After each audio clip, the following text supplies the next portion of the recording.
नए कृषि कानूनों की सच्चाई उजागर करते हुए पूर्व मुख्यमंत्री और नेता प्रतिपक्ष भूपेंद्र सिंह हुड्डा ने कहा कि नए कॉन्ट्रैक्ट फार्मिंग कानून में कहीं भी किसान के हित को सुरक्षित नहीं रखा गया है। नए कानून में कहीं भी एमएसपी का जिक्र नहीं है और न ही किसान को कोर्ट जाने का अधिकार दिया गया है, जबकि हरियाणा में उनकी सरकार के दौरान अगस्त 2007 में ही कॉन्ट्रैक्ट फार्मिंग को लेकर नियम बना दिया गया था, जिसमें बकायदा एमएसपी का प्रावधान जोड़ा गया था। नियम में साफ तौर पर लिखा था कि एमएसपी से कम पर कोई कॉन्ट्रैक्ट नहीं होगा। कॉन्ट्रैक्ट को संबंधित विभाग में जमा करवाना होगा और कॉन्ट्रैक्टर को बैंक सिक्योरिटी देनी होगी।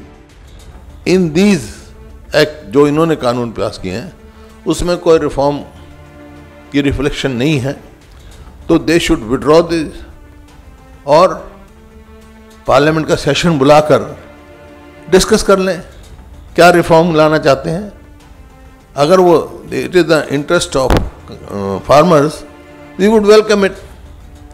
जैसे कॉन्ट्रैक्ट फार्मिंग का है 9 अगस्त 2007, this notification of government of India, no government of Haryana, contract farming का बेसिक रूल बनाया हमने, रूल 6। इसका यही मतलब था कि किसान को कोई एक्सप्लॉइट नहीं कर पाएगा और मिनिमम सपोर्ट प्राइस से करीब कम कॉन्ट्रैक्ट नहीं करेगा, क्योंकि that has to be signed.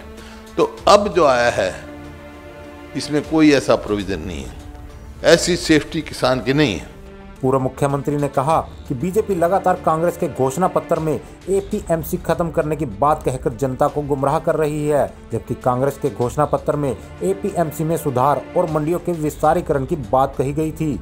Hooda ने कहा कि उनकी कोशिश हमेशा किसानों को मजबूत करने की रही है। यूपीए सरकार के दौरान उनके नेतृत्व में मुख्यमंत्रियों की एक कमेटी बनाई गई थी। उस कमेटी ने किसान सशक्तिकरण के लिए क्रांतिकारी सिफारिशें की थी। उसी का नतीजा है कि फसली ऋण का ब्याज 12% से कम करके पूरे देश में 4% किया गया था। इससे एक कदम आगे बढ़ते हुए हरियाणा में उनकी सरकार के दौरान इस ब्याज को शून्य कर दिया गया था। अब ये कहते हैं कि भाई कांग्रेस के मैनिफेस्टो में एपीएमसी के बारे में, that is all miss interpretation. बल्कि आप जाओ हरियाणा में, हमारा तो जो ये लिखने का मतलब ये है उसका फार्मर्स मार्केट बना के नाम की बात, और उसको और एक्सटेंड किया जाए टू नियरेस्ट टू फार्मर्स पहुंचाया जाए, ताकि लॉजिस्टिक जो उस पर पड़ता है वजन वो कम हो जाए। और हमने किया है।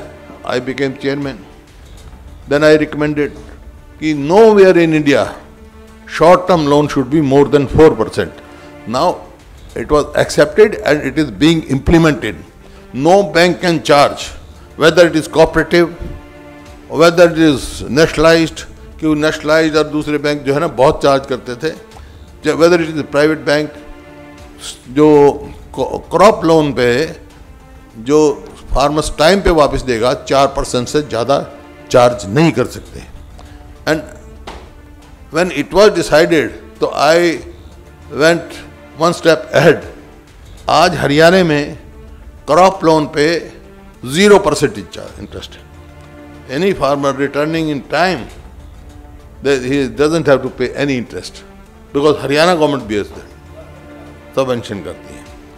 भूपेंद्र सिंह हुड्डा ने कहा कि यूपीए सरकार के समय में एमएसपी में सालाना 13 से 14% की बढ़ोतरी होती थी, जबकि बीजेपी के शासन में केवल 4 से 5% तक की बढ़ोतरी हो रही है।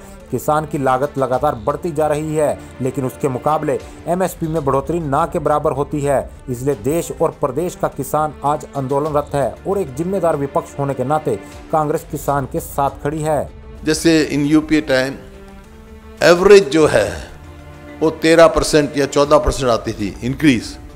Now it is around about 5%, 5.55%, where the cost of input has gone up. So these are things to be discussed. So if you want to make agriculture as sustainable, then you have to take these in considerations. हल्ला बोल हरियाणा।